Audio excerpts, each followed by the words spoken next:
Muita gente acha que emagrecer é simplesmente fechar a boca e treinar. Mas quem sofre com obesidade sabe que vai muito além disso. Autoestima, rotina. E a gente vai falar um pouquinho sobre esse assunto hoje. Estou aqui com meu amigo querido, Dr. Erialdo Pelúcio, e a gente vai começar falando sobre o tema tão esperado, obesidade. Obesidade.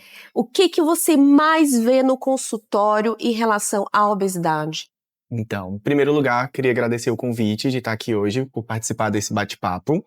O que eu mais vejo hoje no consultório de obesidade, eu acho que são pessoas relatando que têm dificuldade em tratar essa doença que a gente sabe que cada vez está virando uma pandemia mundial. Sim. A gente sabe que tratamento envolve muitos pilares: dieta, atividade física, saúde mental. E por causa da nossa rotina corrida de trabalho, cuidando de filhos, cuidando de casa, às vezes as pessoas têm dificuldade de conciliar tudo isso. E a gente sabe também que a saúde mental não é muito valorizada. E a gente precisa ter todos esses pilares equilibrados para a gente poder ter sucesso nesse tratamento. Então, a grande dificuldade hoje que eu vejo nos pacientes é eles tentarem conseguir conciliar tudo isso. Que às vezes consegue fazer a dieta, mas não consegue fazer atividade física, às vezes não tem tempo para cuidar da cabeça. Então, essa é a principal queixa que eu encontro hoje, essa dificuldade que os pacientes têm. Sabe que eu percebo muito, doutor? Que na primeira consulta, eles sempre falam assim: já tentei de tudo e não consigo emagrecer. O que acontece? Porque eu já sei todas as dietas de cor, eu já tomei todas as medicações possíveis, mas eu não consigo emagrecer. E o que eu trago muito para eles durante a terapia é o fato de não é só medicação, não é só a dieta restritiva, vai muito além disso, vai a mudança do comportamento, vai a mudança do estilo de vida, e aí que entra o trabalho do endocrinologista junto com essa equipe multidisciplinar, que daí a gente trabalha junto. Mas quais são os hormônios que mais interferem na saciedade, na vontade de comer compulsivamente? Quais são aqueles hormônios mais latentes? Bom, a medicina ela já evoluiu muito e a gente conseguiu identificar alguns hormônios que são orexígenos, que estimulam o apetite, e outros hormônios que são anorexígenos, que eles inibem o apetite. Então, o nosso corpo ele é uma máquina perfeita, né? Então, em situações onde a gente acaba de fazer uma refeição, a gente libera muitos hormônios que faz a gente diminuir o nosso apetite justamente para a gente não ficar comendo excessivamente. A gente tem a dopamina, que é o hormônio do prazer, está muito relacionado com a saciedade. Então, muitas vezes a dopamina é aquele hormônio que impulsiona a gente a procurar o alimento, a procurar aquela coisa saborosa. A gente também tem hormônios do prazer, como a serotonina. Então, alguns alimentos fazem aumentar essa serotonina também. E a gente tem que lembrar também, eu acho importante destacar, na menopausa, que algumas mulheres passam a apresentar, que isso também ocorre um desequilíbrio. A falta desses hormônios femininos acabam também estimulando o apetite. Então, a gente tem que lembrar que, como a doutora falou, a gente tem esses hormônios. Algumas pessoas também podem apresentar dificuldade em como esses hormônios agem no nosso corpo. Então, às vezes, os hormônios que são responsáveis por trazer saciedade para a gente, às vezes não agem corretamente no cérebro do paciente. Então, continuamente, o paciente tem aquele estímulo que ele está continuamente querendo buscar mais alimentos prazerosos. Que vem a compulsão, né? Aquela vontade de preciso comer, preciso comer, preciso comer. E a gente tem que lembrar também de um que eu esqueci de falar, que é o cortisol, que é um hormônio do estresse. Então, com a nossa rotina puxada, seja de trabalho, qualidade do sono ruim, isso tudo faz com que o cortisol, o nosso cortisol da manhã, ele já amanhece mais alto. Aumentado. Sim. E isso desacelera o nosso metabolismo e fica mais difícil de perder peso. E importante também a gente lembrar os estilos de comportamento alimentar que a gente tem. Que tem aquele comportamento alimentar compulsivo, que é isso que o doutor falou, essa vontade de comer o tempo todo. O comportamento emocional, que é preciso comer aquela comida específica, tô com desejo de comer aquilo ali, que só eu encontro no restaurante X. Tem muito isso. E também tem o comer afetivo, que é aquele comer, eu lembro comendo o meu mingauzinho do São João, eu lembro da minha mãe. É uma recordação da minha mãe. Então, é um comer afetivo. É importante a gente diferenciar isso, porque o que eu vejo muito, não sei se você percebe, os pacientes já chegam no consultório falando assim, tenho o comer compulsivo, sou compulsiva. E quando a gente vai conversar, vai entender, nem é isso. Nem é justamente esse comportamento do comer emocional mesmo, do desejo, né, doutor? Um outro ponto também que eu acho importante a gente comentar. Só um instantinho, eu acho até muito importante isso, só reforçando isso que você falou, Tá. porque conseguindo identificar o perfil do paciente, a gente consegue identificar também o perfil de medicação que se adequa a ele. Perfeito. Né?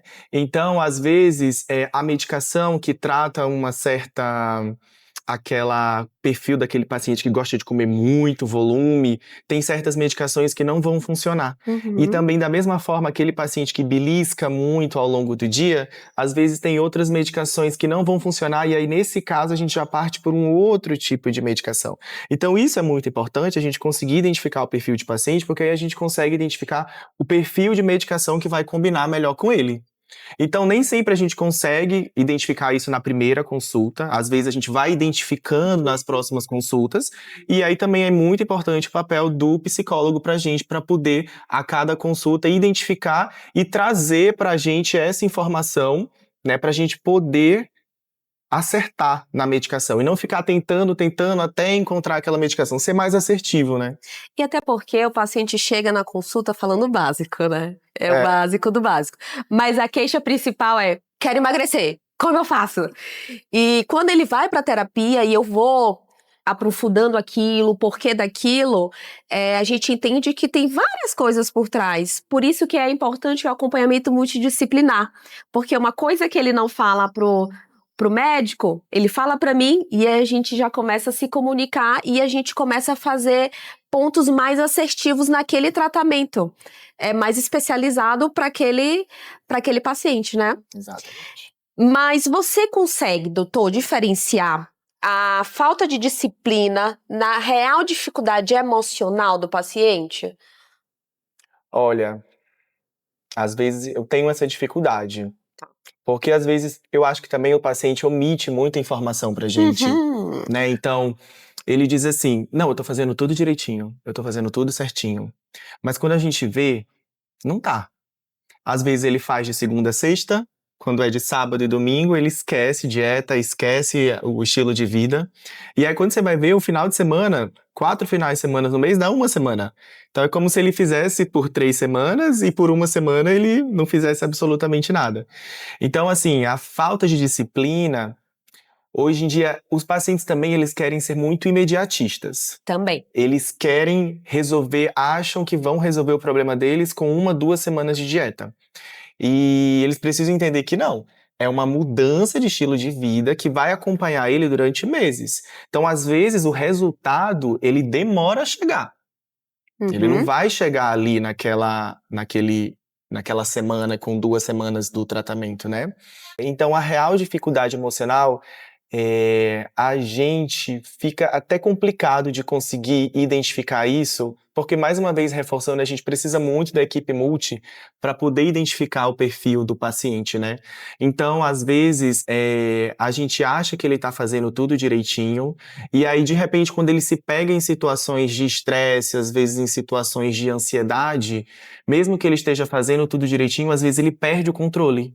Nesses momentos em que ele perde o controle, às vezes ele nem percebe. Quando ele viu, ele já acabou e já teve aquele episódio, já comeu aquilo tudo, né? Então, a gente precisa sempre desse apoio psicológico, e eu digo sempre que saúde mental hoje não é luxo, é prioridade.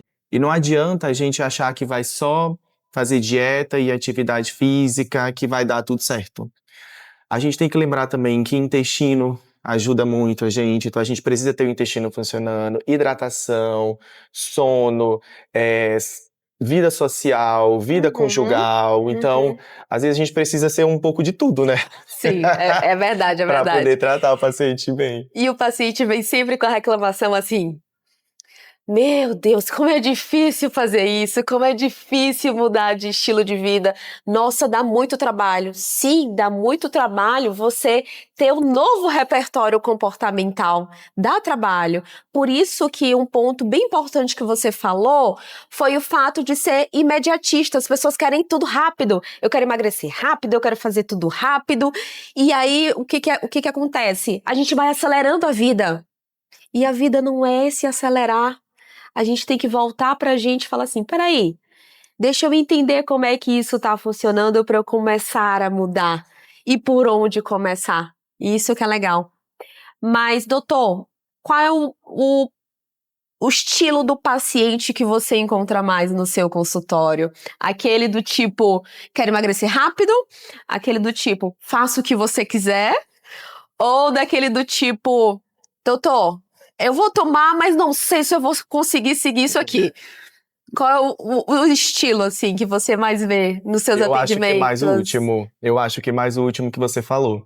Eu acho que é aquele paciente que eu costumo dizer que é o que quer ser emagrecido e não o que quer emagrecer. Perfeito, Ele não é quer isso ser o mesmo. protagonista, ele quer dar o protagonismo para a medicação. Então ele acha que ele vai só tomar a medicação e que vai continuar mantendo o estilo de vida dele e que só o remédio vai agir. E eu digo, olha, primeiro lugar, a grande maioria dessas medicações não são baratas, então é um investimento. Então você precisa entender isso como um investimento na sua saúde. Então, dieta, atividade física, saúde mental precisa estar tudo bem controladinho. Por quê?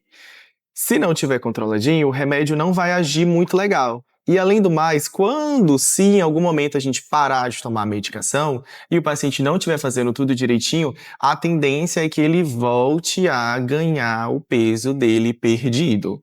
Então, Uhum. não adianta. O principal perfil de paciente que eu tenho é o que quer só usar a medicação e quer ficar de boa, relaxado, achando que o remédio vai fazer mágica. Eu digo, não é mágica.